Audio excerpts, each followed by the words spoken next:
Hey, this is your art host, Suleiman Anquay, and this is FunkStudios Controller Cool. And I have my other host, Joe Woods, and tonight we got Livingston Steele.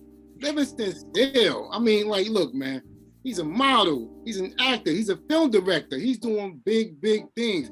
And he's from Brick City. Brick City do big things. So listen, man, I'm gonna get right into it, brother.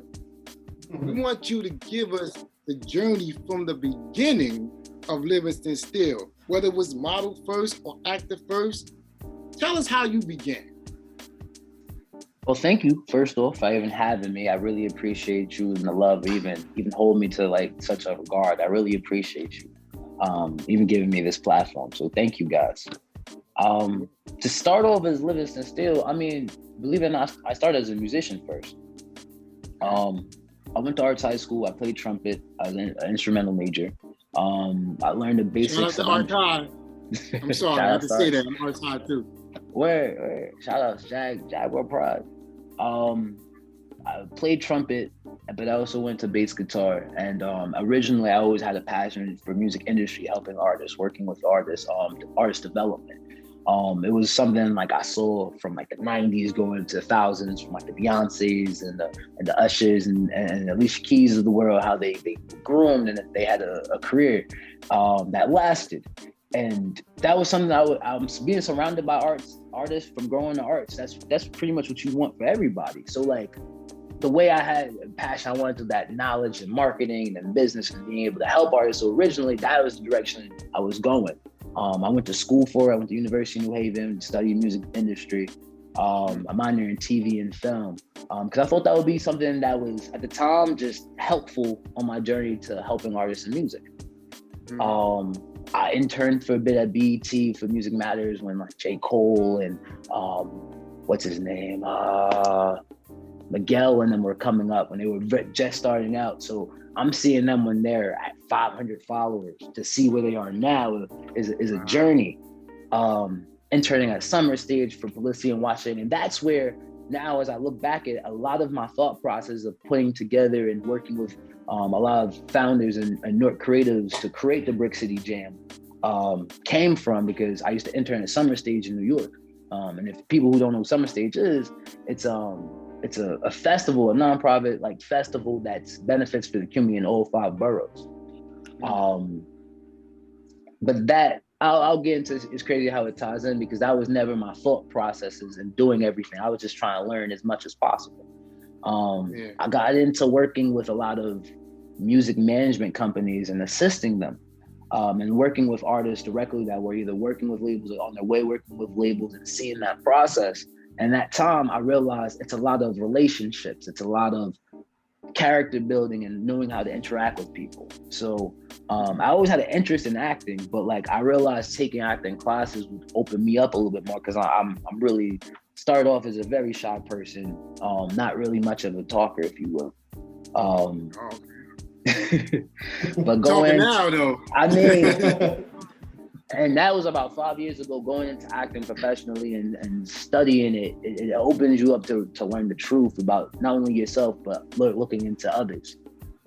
So I got a lot of opportunities within the first year of me learning how to act. I got a supporting role in an independent film that went into different film festivals. I decided to just start to learn more about the craft. I went into off Broadway for like a year, and I was able to lead my own play at the end of that year.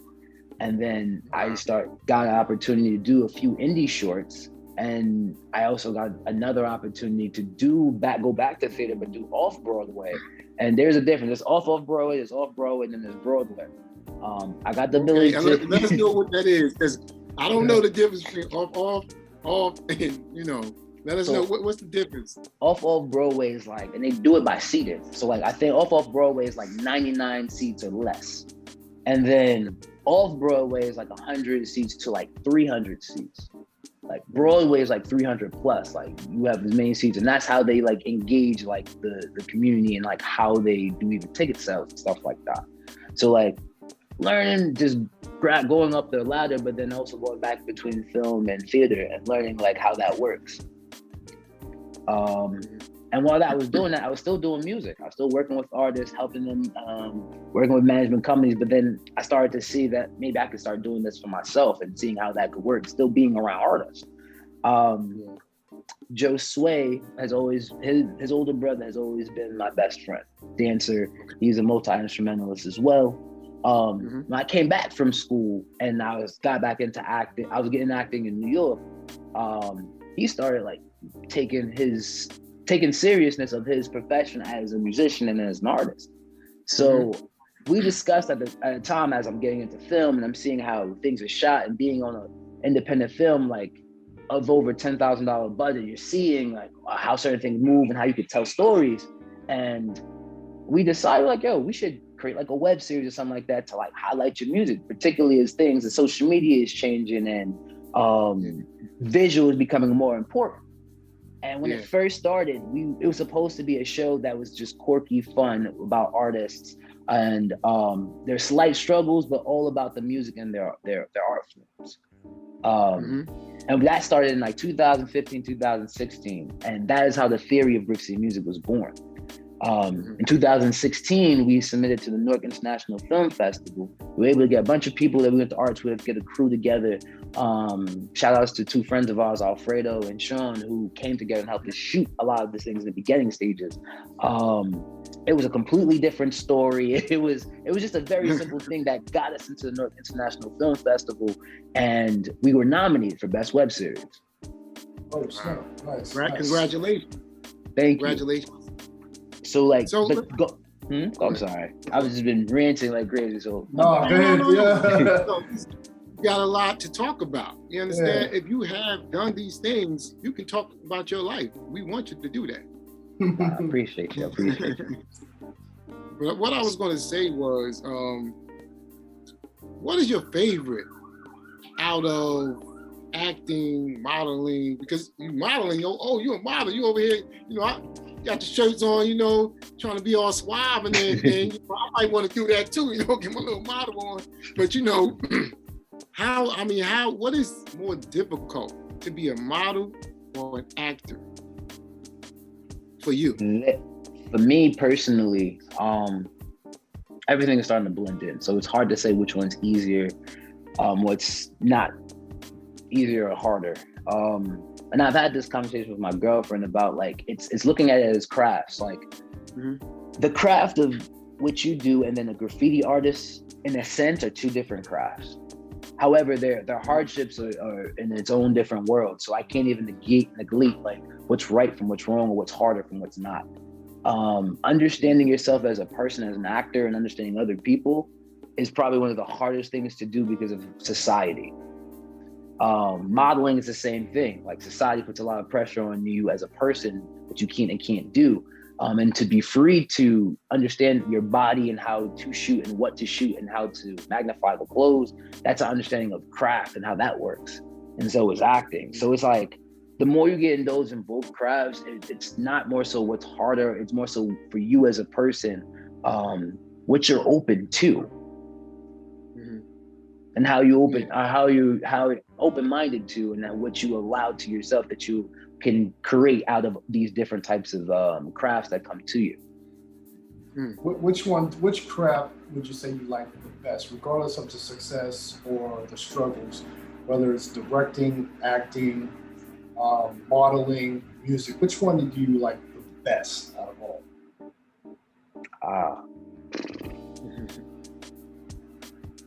Oh, you got him. It's hard. Because I would say in each one of doing these things, it was doing it to learn the other. So like to write the theory of Brick City Music and to direct it, I didn't want to do neither. I really just wanted to put a concept together, but like because I was forced to do each one of them and then learn the technical aspects, it taught me a lot about acting. Like all this was for me to learn that the world of acting, which I have been able to be indulged in. So like you'll say filmmaker or producer. So like all of it actually all connects. So like I would say I do like being in front of the camera. I do. Which coincidentally in the theory of Brick City Music, I'm not in. Wow, yeah. But you're directing that, right? So, I guess it would be hard for you to do the both. And, Issa Rae did it. Issa Rae did it, so. Yeah, that's true. But for me, that was hard. Yeah, yeah. Go ahead, Joe. No, I was just saying, I think that I like what you said, all of them combined into one. Because I can feel that, because I started getting into editing. It wasn't until we started this project here that I really got into editing. And it kind of helped me, because I have a vision, and the only way to complete that vision is to learn that side of the business. Exactly. So it's like how we were talking, like you're seeing in your head now how you're going to edit this. And so exactly. Like, what do you like better, editing or hosting? You're like, I kind of need both to do each one. So I can't say which one I like better or not, but it helps me to do each one. Like from writing helped me to see visually, but like from filmmaking helped me to understand as an actor how to move on certain things. Yeah. Exactly. I definitely enjoy doing editing as well. Like recently I had the chance to edit like a piece of Art Revolutionaries, and that was like my first real piece to edit. It was a dope thing to do. So I felt like, I felt accomplished by doing that, No, I did. Like Armando Diaz actually filmed it. Armando out there in J Diaz, shout out to him. Phenomenal videographer and photographer. He filmed it. Euphony and Slick were in it. It was just phenomenal. But me to be able to have a chance to edit it and see it come out well, I really enjoyed that. But who taught you how to act? Where did you go to learn your acting skills? So acting skills wise, and I'm still learning. I'm still growing every day, like every craft. I went to a plethora of different places. Because I played an instrument first, I learned from a technical standpoint. I knew that like you can learn things offhand on your own, but like it does help to have like a technical guide. Yeah. So when I first started, I took some classes in Stanislavski, and that's supposed to be like the first acting method ever that came from like Germany to America, and all the different methods came from that. For me, that was too hard. Not even too hard. It was more method. That's what you would call a method actor. Okay. And I personally didn't like how it makes you feel as a person with sense memory and recalling different situations in your life that you may not want to recall because you have to deal with it. And some people are like, oh, just let that emotion go. You thinking about your mother's death consistently, that's not really good for you. Yeah. But some people do well with it. That was for me, per se. For me, it wasn't great, but some actors utilize that in the best way that they can. I started learning the Meisner technique through Alan Gordon because when I was reading about it, it was more about instinct and living in imaginary circumstances. Okay.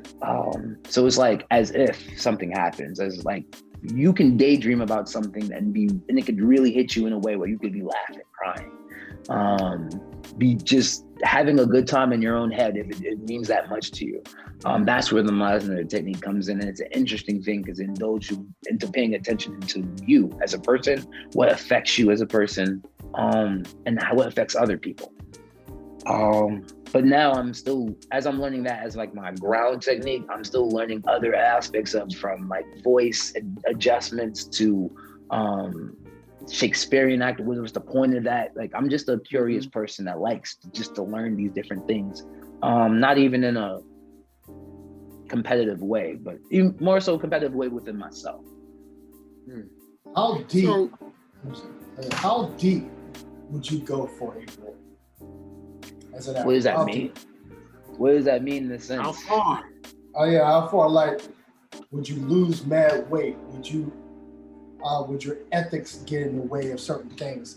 I know, would you play a role that's so compelling that it messes with your mind? How deep would you go with it? So that's hard because you can play a role that just with another counterpart that's not your wife, that can mess with you sexually, psychologically, that could put you on technically the deep end, and you don't really do anything. You just cheat on your wife, or in some sense. Because you got actors like Heath Ledger, who went so deep in the role of Joker Yeah. Yeah. You know, it just balled him up. Yeah. And what's his name?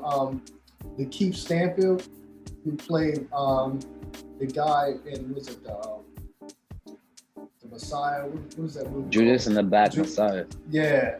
They said he had to get therapy after playing this role. You know? That it took him down a path that's not him. You know? Would you go that deep? You know? I mean, see, that's hard because sometimes you have to go deep within yourself to find your true things, and sometimes you don't like what you find. And that's part of humanity. That's also accepting good and bad within yourself. Sometimes some things that's deemed, again, society puts a lot of weight on you. Sometimes something that's deemed not good, and you really think about it, it could really fuck with you in the head. And excuse my language, but he played. We adults here. We are adults here. Like, even when I was talking about being in imaginary circumstances, like if he's just being an informant, and to think that movie, I don't want to give away the movie for anybody, but he's just being an informant of such a young age at 17, and he has to showcase how they were manipulated to the point where he killed himself in real life afterwards, way afterwards. So that's a lot of layers to get to. And when you relate to that in a sense of making yourself relate, and I guess that's what you mean by being deep, that's your job. That's what you're there for. So like, you're being hired to get to that point of showing people that relatability of human nature. And sometimes that's digging deep in yourself, and it may not be a role, let's say, I mean, I'm not gonna go lose weight or anything that may hurt myself as a person. But like, just roles within itself, depending on how real it is, it just, you may decline it because it may affect you just off of how deep you may have to go in your own psychological being. Now, 2 questions real quick. All right, first question is, did you ever have a role where you were crying, and was it real tears, or did they have to get the Visine drops and just kind of, that's the first question. That's the first one. The second question is, who's your favorite actor? So first question, nah, you can't. Like, fake crying, you probably will fake crying, but you're not just gonna, like, if you really watch TV, nobody really cries. Like, unless it's a close-up and it's a makeup cries. Like, if you really watch, it's a really good way of breathing and covering your face. So, I mean, I've had a role where I had to, like, you had to get the close-up of me tearing, which was very difficult. Because you can't just like, I'm gonna cry. You have to understand why you're crying and the meaning of everything. And that's where, when you go back to his question about deep, that's where it gets deep.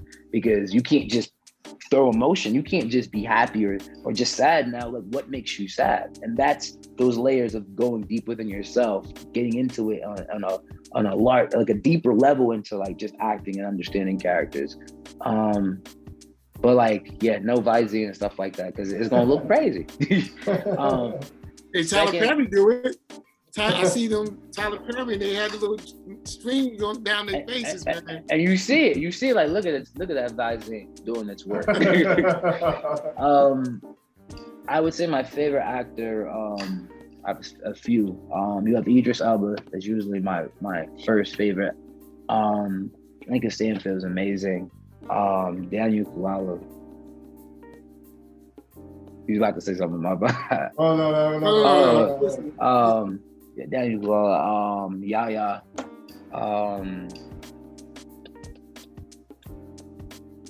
You named a few, man, but what is the one really that you saw? Idris. It would be Idris.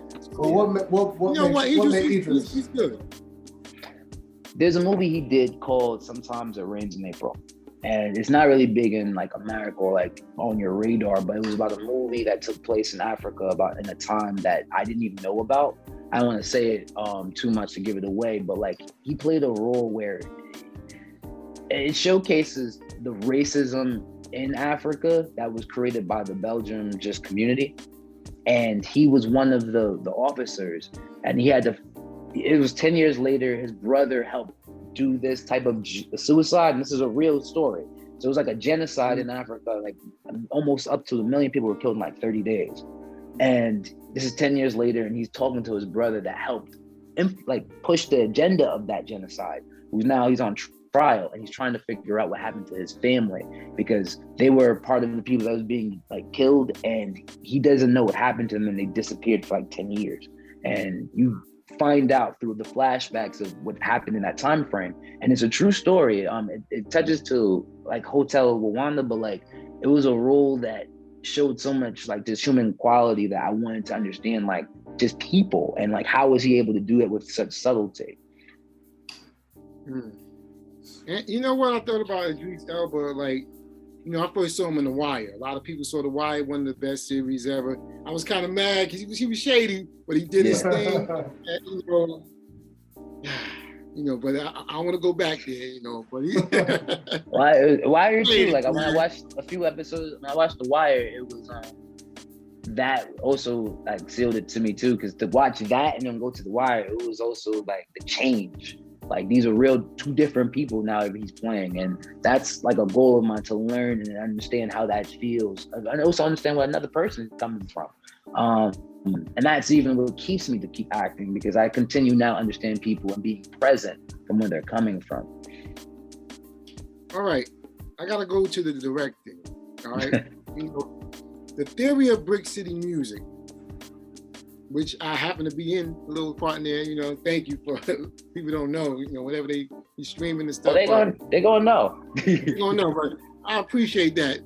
But tell everybody who haven't seen it yet what it's actually about, and you know, how did that come about? So, time back to what I was saying, like when I was speaking with Joe Sway during the time that I was working in music and acting. Originally supposed to just be a web series to help showcase just the artists we knew in their music.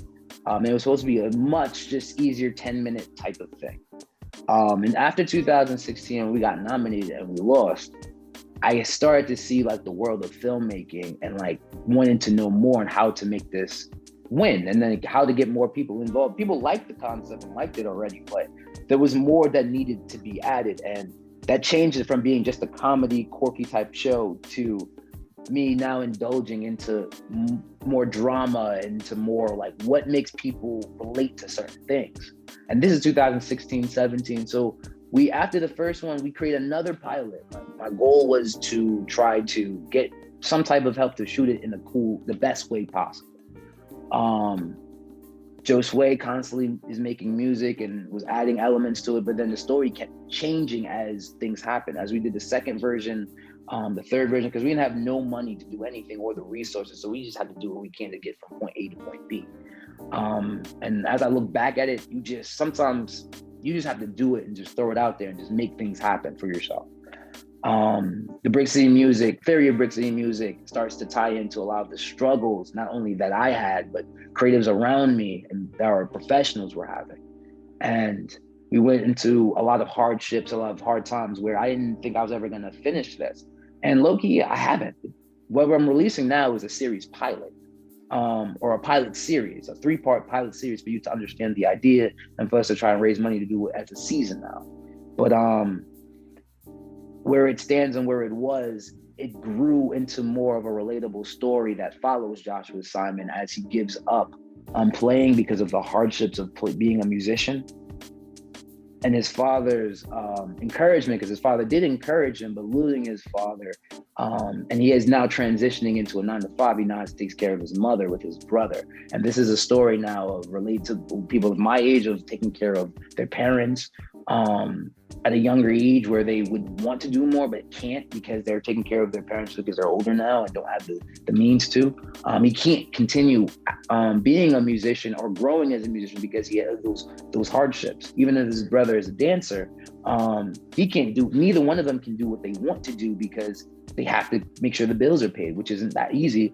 In a world where if you don't have a college degree, then what do you do to stay afloat? And within that story, we tie in as he works at Equal Space, where your character comes into play. Shout out to Equal Space. Shout out to Equal Space for they were with us from the very beginning, allowing us to be able to grow this project. So definitely appreciate them. But the story I created around Equal Space was different artists from different mediums now. Like yourself, Suleiman being an artist, drawing at his table, while he's working, to showcase how we're all artists within ourselves at our regular jobs, not knowing that art is a way of expression. So there's different ways everybody's expressing themselves, but we don't know that. Like, I could be at work with you at Amazon right now, wouldn't know that you're that amazing artist. I just know we work at Amazon. So I created a story that follows that, and as they go on their stories, he's creating his album, but the hardships of creating his album and intertwining with other creatives as they try to be professionals and make money in this level as in the city of Newark. Yeah, I definitely enjoyed watching it. And the funny thing about me being in it, the day I came down, it was an actual art show that I was part of that Joel Lopez had gave. I said, I'm just gonna go by there to see the art. And they were actually filming there. And I know Joe Swear. I said, hey, what y'all doing?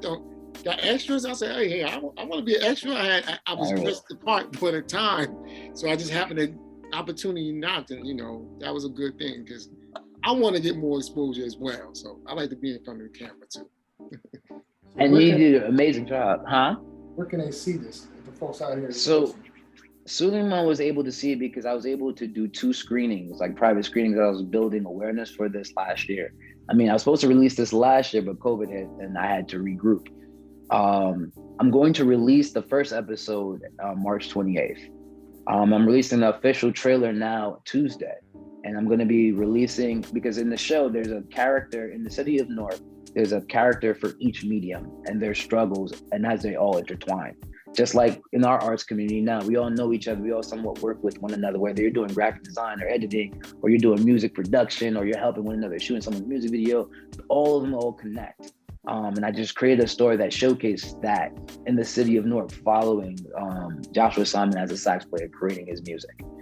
But you'll be able to find it March 28th. I'm releasing the 3-part series within March 28th in that time frame. If you follow the Theory of Brick City Music, as I'm growing that following, you'll be able to learn more about the characters and the story. And the website is the www.theoryofbrickcitymusic.com.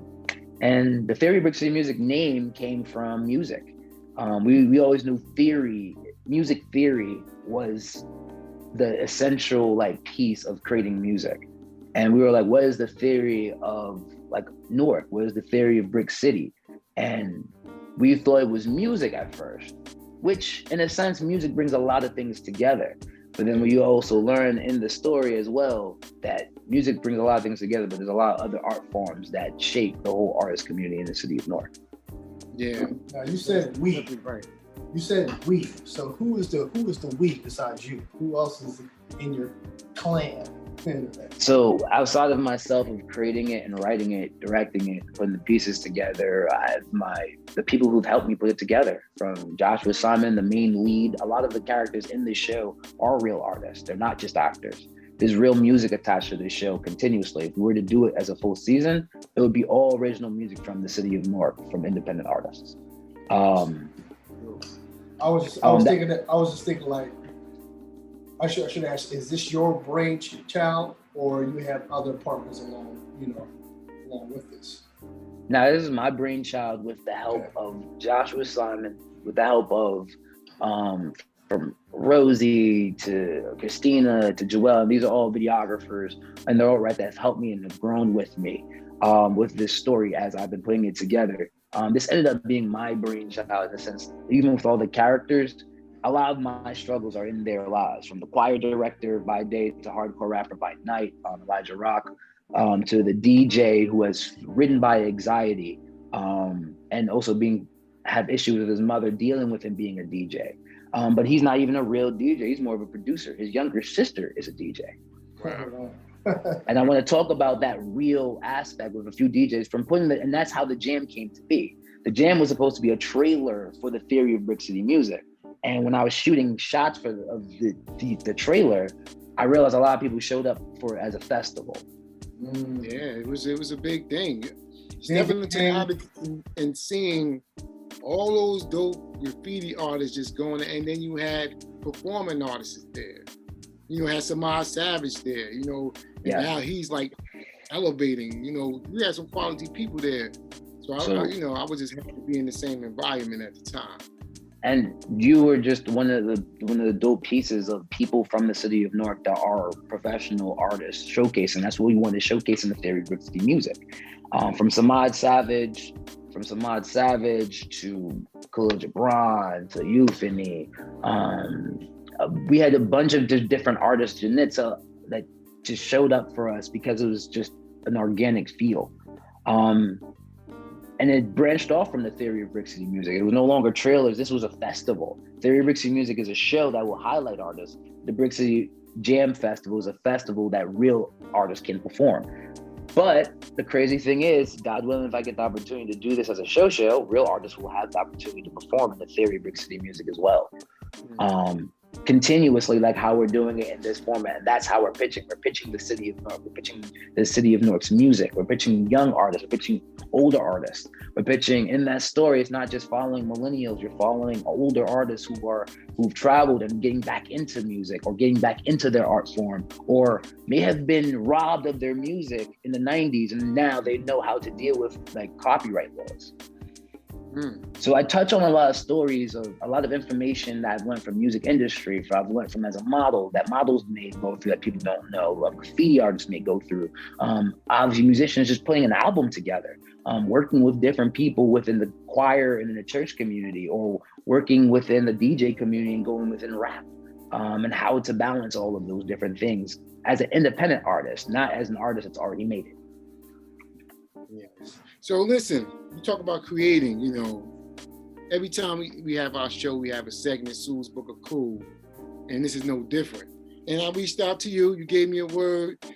You know, Ed Kinsler is not here to get it wrong today, but we're gonna have Joe. See if you can do it. Let me see if I can get it up. Let me see what I can do here. And you know what you gave me, Livingston, but he doesn't, so we gonna see. Oh, give me a break, man. Okay. I thought it was kind of easy. That's so cool. That looked like a P. Okay. Man. Progress. Nah. Not bad, but no. Let's see here. That person with the hat, that looked like, oh man. But you see what we do here, Livingston? We you know, I always want to stump these guys as much as possible. They're like 21-3. Like, well, they only had it like 3 times and they lost like 21 times. I'll give you a couple more. You see, you need a little more light when you get closer. Let me see here. That last letter looks like an L or something like that. So, why is that Y? Is that an N? Oh man. Yo, I can't. Oh man. The word is purpose. And you always say be about your purpose. I did it on purpose. And you know what? You got to feel the burn on that because you always talk about your purpose. And guess what? You ain't learning your purpose today. Your purpose is confused today. Well, see, that's all right because my man here, Livingston, he's on his purpose. He's about his purpose. He's living his purpose. And that's all we can ask for. You know, he's putting a dent in the atmosphere, you know, so he's doing his thing, and it's much love right there. Much love. You know? Hey, listen, I want to say something to you. Just before I go further, you got a character that you play called Conscious? Yes. Just real quick, because let me know about that real quick, you know, just a little bit, that character. Like, where it originated from, how long ago you did it? So Conscious is from when I did the New York Theater Festival for King Singleton. She wrote that play. And then Conscious is a poet that had HIV. He was HIV positive, but no one knew. I don't know if I could tell you the whole play, but he ends up getting it from his father, but not the way you would think. Okay. And he blames his father a lot for it, which causes a lot of inner struggle. But he's a well-known poet that everyone enjoys and loves, and he has a girlfriend that doesn't know that he has HIV. Wow, That's major, man. Because I was reading up on you, so I just wanted to ask a couple of questions, man. I definitely enjoyed you, brother. Listen, if there's anything that's coming up, remind us again what your next ventures are, and let them know right now. Okay, so my next ventures are The Theory of Brick City Music comes out March 28th. Official trailer comes out Tuesday. Look out for more Brick City jams that's coming up this year. And I will be doing a lot of more projects that will intertwine with both them, that will intertwine the artist community and highlight and give them more opportunities to continue. That's dope, man. We really appreciate you. You said the 28th, right? And on March 27th, you're going to have the Look of Cool, which is Joe Woods, Abe Kinsler, and Slim Souliard. The event is sold out. You can't get a ticket, but eventually you might be able to see some of the footage. History will be made on March 27th. Just want to let y'all know that. So, and you can follow, to find it will be on YouTube, The Theory of Brick City Music, everything, Twitter, Facebook, Instagram, YouTube. Please just follow our journey as we continue to showcase the city of Newark. Definitely, man. We appreciate you, Livingston. You are an icon already. And I see you doing big things. Hopefully we can all work together on projects in the future. We'll have some conversation about that. But I'm your host, Suleiman Nkwe. This is Joe Woods. We were just with Livingston Steele. This is FunkStudios Control the Cool. We make the rules, so we control the cool. We say peace.